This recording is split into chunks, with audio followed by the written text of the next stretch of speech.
Management of water resources is one of the greatest challenges facing the 21st century.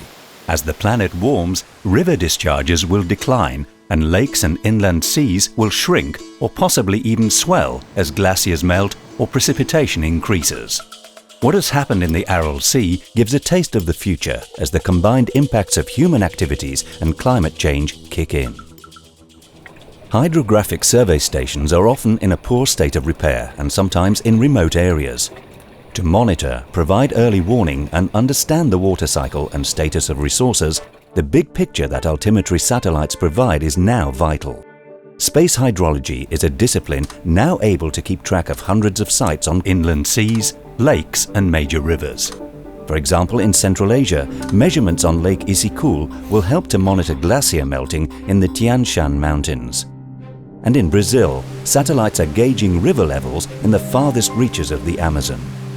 The spatial resolution of current generation satellites is not sufficient to monitor small drainage basins or medium-sized rivers like the Garonne in France.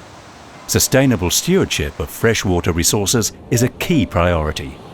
The French-US SWOT satellite mission will use wide-swathe radar interferometry to acquire 2D images of water surface height at a resolution enabling millions of lakes and all rivers wider than 100 meters to be monitored on all continents. SWOT will thus offer new insights into the global dynamics of surface water and help to monitor and manage the planet's freshwater stocks.